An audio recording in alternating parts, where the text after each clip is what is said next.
को बता दिया। इससे पहले मैंने इसकी 2 वीडियो अपलोड कर दी हैं पॉलिटी की, अगर आपने नहीं देखी तो उस वीडियो को भी जरूर देख लेना। तो इसमें कितने भाग हैं? 22 भाग, 395 अनुच्छेद और 12 अनुसूचियाँ।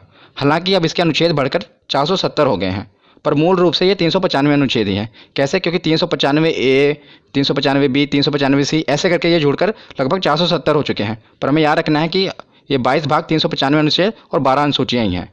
अब हम इसकी शुरुआत करते हैं। तो इसके पहले हम देखते हैं कि 22 भाग हैं, तो पहले भाग में 1 से लेकर 4 अनुच्छेद हैं। और इसमें क्या है? तो संघ एवं उसके राज्य क्षेत्र का वर्णन है। तो जैसे आप कोई भी किताब पढ़ते हैं तो सबसे पहले उसमें क्या होता है? उसकी इंट्रोडक्शन होती है। इसी प्रकार जो भारत का संविधान है, ये भारत किसी भी गणतंत्र देश के लिए, लोकतंत्र देश के लिए उसका जो संविधान है सबसे पवित्र पुस्तक होती है उसकी। तो जो भारत का संविधान है इसमें भी पहले इंट्रोडक्शन ही होगी भारत की। तो पहले अनुच्छेद में क्या है? तो पहले अनुच्छेद में बताया है कि भारत राज्यों का संघ है, इंट्रोडक्शन है। दूसरे अनुच्छेद में बताया है कि नए राज्यों का प्रवेश किया जा सकता है, मतलब जो नए राज्य हैं अगर भारत में शामिल होना चाहते हैं तो अनुच्छेद 2 के तहत इसमें शामिल हो जाएंगे। जैसे कि सिक्किम को हमने भारत में शामिल किया था।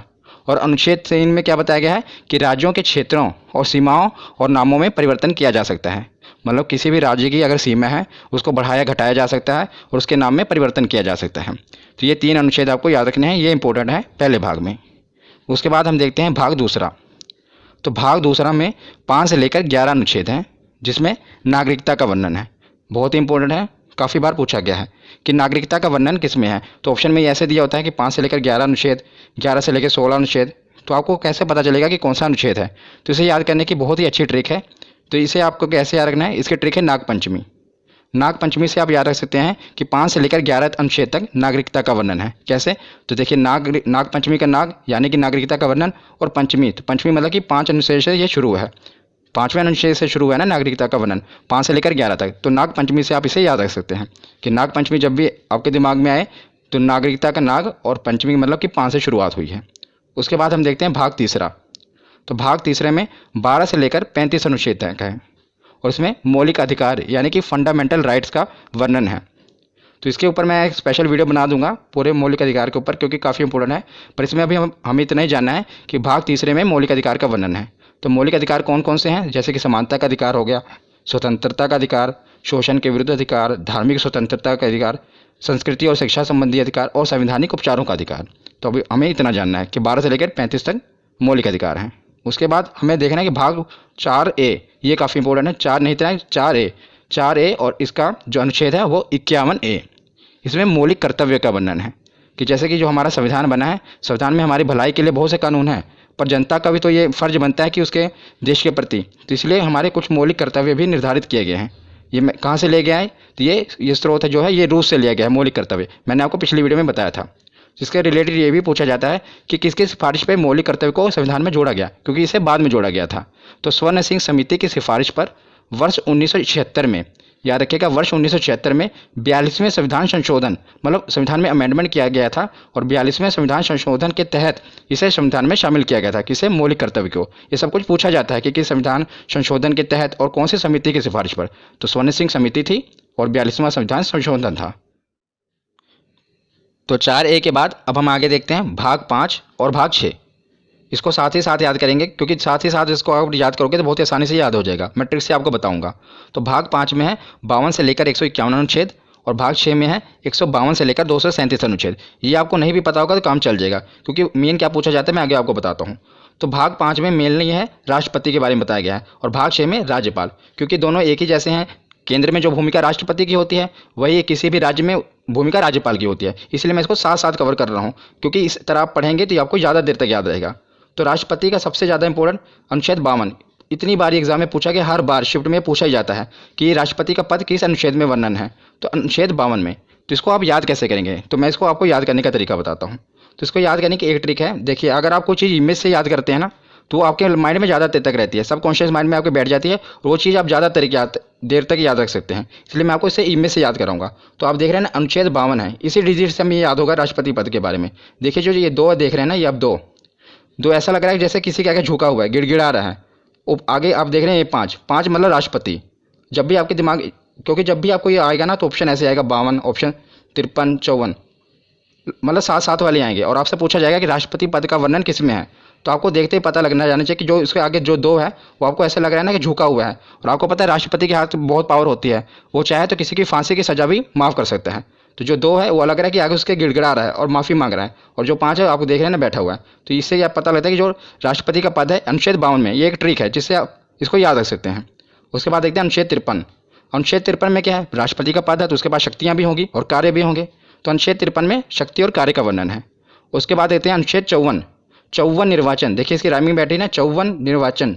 तो अनुच्छेद 54 में क्या है कि राष्ट्रपति का निर्वाचन कैसे किया जाना है ये उसमें बताया गया है। और उसके साथ हम देखते हैं राज्यपाल का।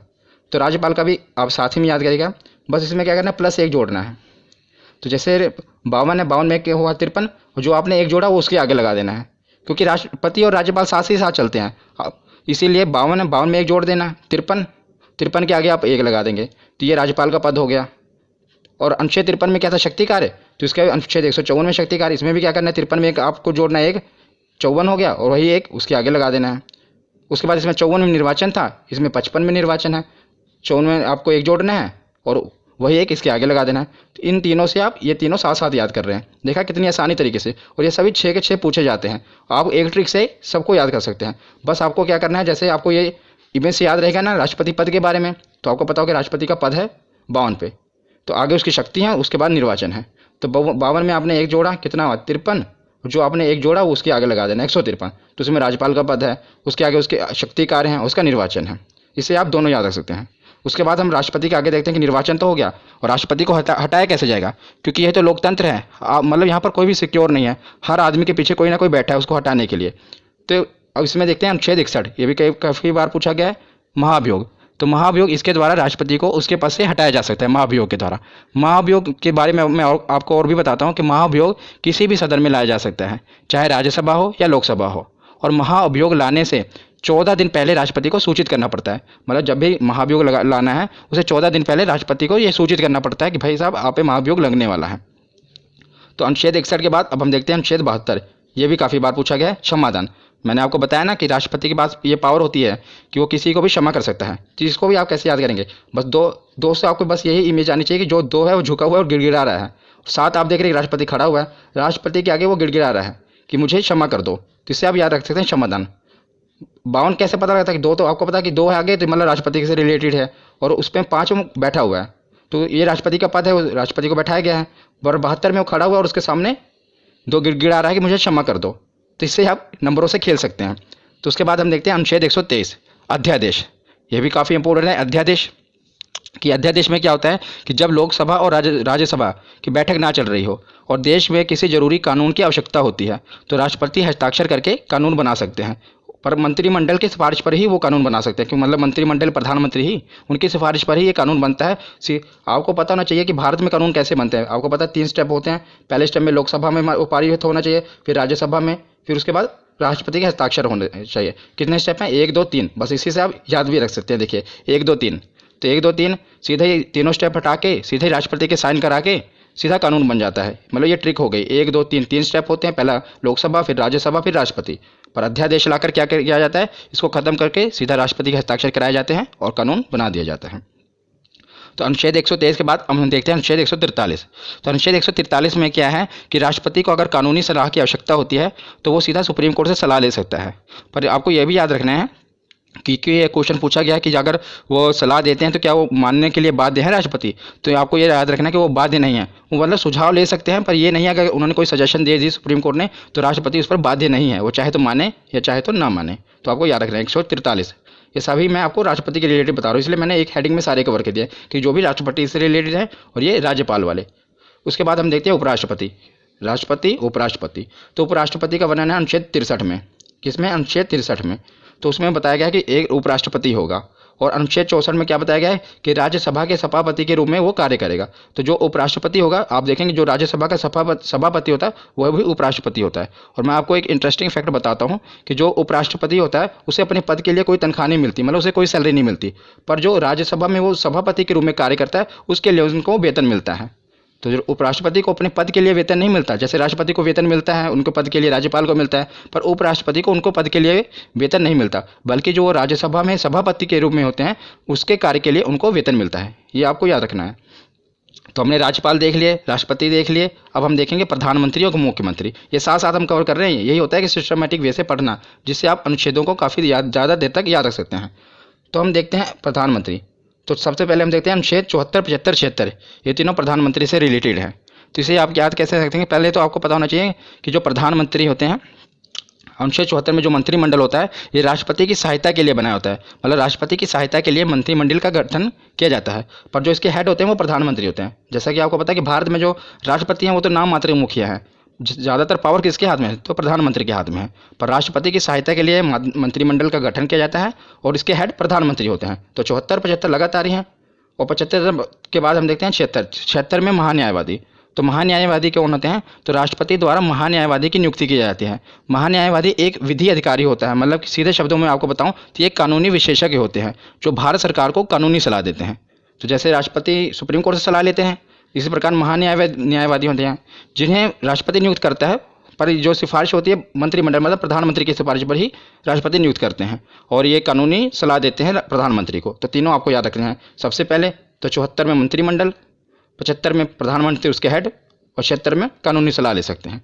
उसी प्रकार जैसे प्रधानमंत्री है केंद्र के लिए, तो राज्य के लिए कौन होता है? मुख्यमंत्री, उसका मुखिया होता है। तो अनुच्छेद 163 में मंत्रिमंडल, सेम टू सेम। इसको याद करने की ट्रिक भी एक ही है। देखिए कैसे, जैसे मैंने आपको वहाँ पर राष्ट्रपति और राज्यपाल में क्या बताया था कि एक जोड़ना है, यहाँ पर एक एक घटाना है। जैसे 74 है, क्योंकि जो अगर आपको देखा जाए प्रधानमंत्री की पोस्ट बड़ी है, मुख्यमंत्री एक स्टेप उससे नीचे ही है। आपको याद करने के लिए बता रहा हूँ, ऐसे नीचे है ना, एक स्टेप नीचे, तो बस आपको एक स्टेप नीचे घटा देना है। जैसे 74 मंत्रिमंडल है, आपको दोनों में एक एक घटा देना है। 4 में से गया 3, 7 एक 6, और जो एक घटा है आपको एक आगे लगा देना है। 163 आ गया। ऐसे आगे 75 में भी करना है तो 164 आ जाएगा। 76 में भी करोगे तो 165। मतलब इन तीनों से आप इन तीनों को याद कर सकते हैं। जैसे राष्ट्रपति के राज्यपाल याद कर लिया, प्रधानमंत्री का याद किया तो मुख्यमंत्री का याद कर लिया। तो तीनों साथ साथ ही हैं। मंत्रिमंडल इसमें 74 में है, अनुच्छेद 163 में मंत्रिमंडल है, इसमें 75 में प्रधानमंत्री हैं, तो 164 में मुख्यमंत्री हैं, और 76 में महान्यायवादी हैं, तो 165 में महाधिवक्ता। मुख्यमंत्री के लिए महाधिवक्ता होता है। जो काम मतलब कि महान्यायवादी प्रधानमंत्री के लिए करता है, वही काम महाधिवक्ता मुख्यमंत्री के लिए करता है। और जो महाधिवक्ता है, इनकी नियुक्ति कौन करेगा? तो जैसे वहाँ पर राष्ट्रपति करते हैं तो यहाँ पर राज्यपाल करेंगे। तो एक ही ट्रिक से आप इन 6 को याद कर सकते हैं। तो प्रधानमंत्री और मुख्यमंत्री तो हमने देख लिए। अब हम आते हैं संसद पर, क्योंकि कानून कहाँ पर बनेंगे? संसद में। तो ये तो आपको याद ही होगा क्योंकि काफ़ी इंपॉर्टेंट है, आपने याद किया ही होगा। संसद का जो वर्णन है अनुच्छेद 79 में है, 79। और उसके बाद 80 और 81 लगातार ही है, राज्यसभा और लोकसभा। तो कई बार क्या होता है, हम इनके क्रम में मिस्टेक कर देते हैं। कई बार हम भूल जाते हैं कि 80 में लोकसभा आएगा या राज्यसभा आएगा। तो इसे याद करना बहुत ही सरल है और इसकी ट्रिक भी सरल है। सा से पहले संसद आएगा, रा से राज्यसभा, ला से लोकसभा, सरल। तो आप इसके क्रम को याद रख सकते हैं। पहले संसद आएगा, फिर राज्यसभा आएगा, फिर लोकसभा आएगा। ये तो केंद्र के लिए होगा। उसी प्रकार राज्य में भी है। तो जैसे केंद्र में बोला संसद है, उसी प्रकार राज्य में है विधानमंडल। मतलब राज्य में कोई कानून बनाना होता है तो विधानमंडल के तहत बनता है।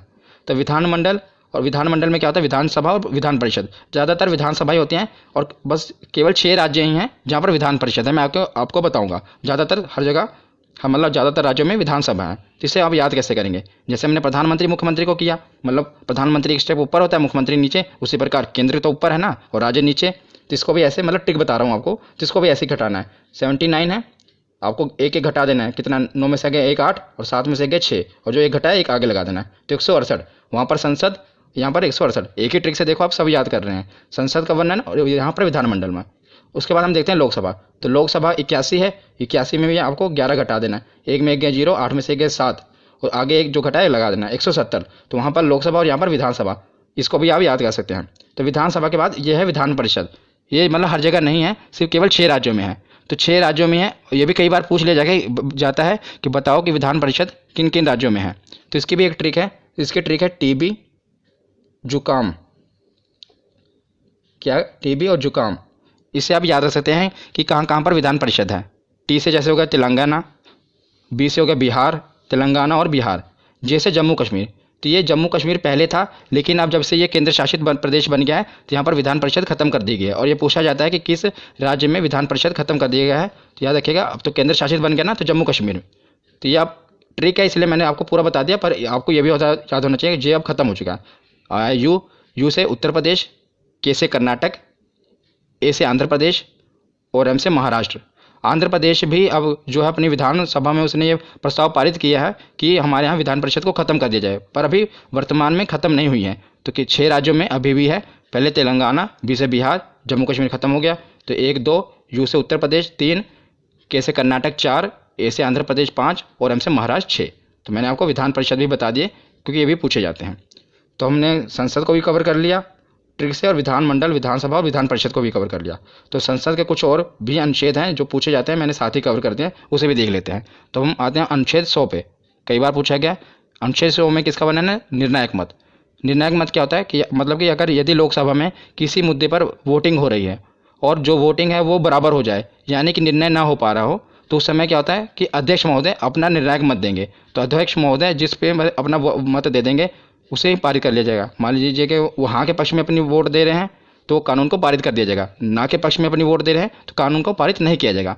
मतलब जबकि इसको याद रखना भी आसान है। देखिए 100 है ना, मतलब जब भी 50-50 बात आ जाए कि ना कानून का निर्णय ना हो पा रहा, 50-50 बात आ जाए, 50-50 होते हैं, तो एक वोट जो वहाँ पर अध्यक्ष महोदय हैं उनका निर्णायक मत माना जाएगा। तो अनुच्छेद 100 में निर्णायक मत का वर्णन है।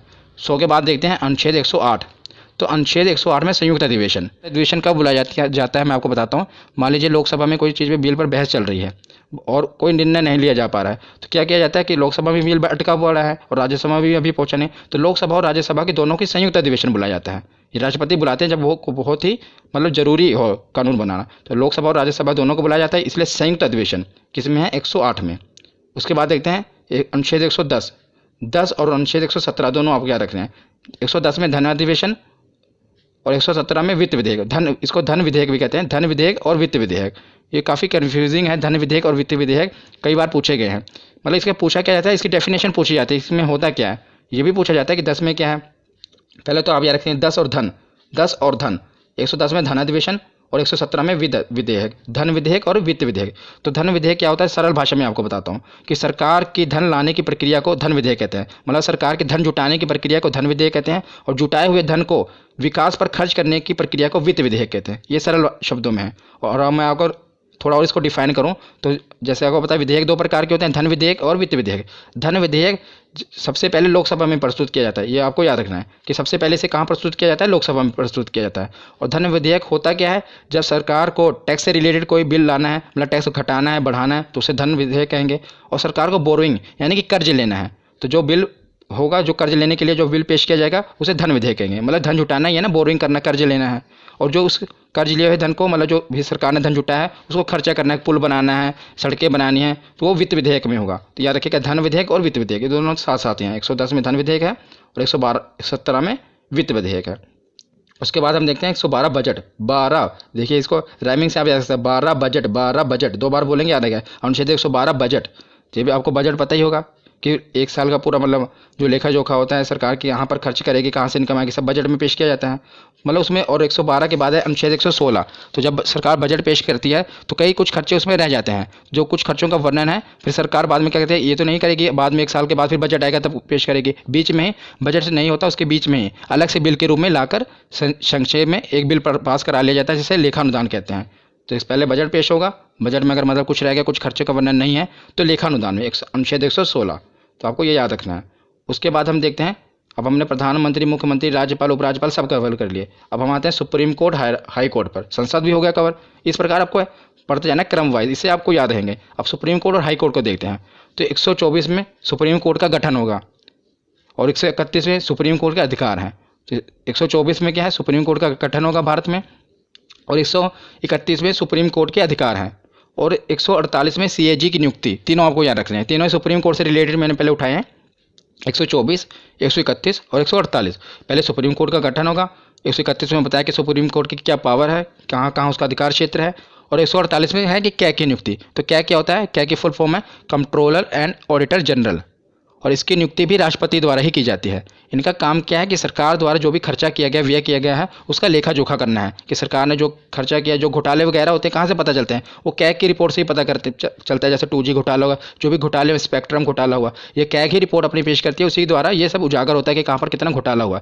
तो और इस समय अगर मैं आपसे पूछूं कि कैग कौन है, हमारे कंट्रोलर और ऑडिटर जनरल कौन है, तो गिरीश चंद्र मुर्मू जी हैं कैग, ये भी याद रखना।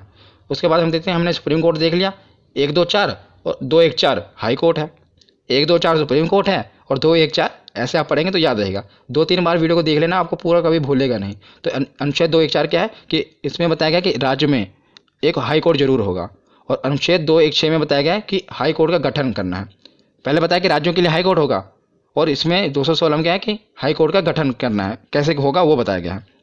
तो हमने सुप्रीम कोर्ट और हाई कोर्ट देख लिया। अब हम देखते हैं, एक मैंने हेड बनाया केंद्र राज्य संबंध। इसमें जितने भी अनुच्छेद हैं ये काफ़ी इंपॉर्टेंट हैं, ये अलग से पूछे जाते हैं। आपको पहले 2 2 करके याद रखना है, 249 250। तो 249 में क्या है कि राज्य सूची विषय पर कानून बनाने की शक्ति। तो राज्य सूची विषय क्या होता है, मैं आपको बताता हूँ कि राज्य सूची मतलब है कि वह विषय जिस पर राज्य कानून बनाता है। राज्य सूची विषय, कुछ विषय होते हैं ना जिस पर सिर्फ राज्य कानून बना सकता है, कुछ पर सिर्फ केंद्र कानून बना सकता है।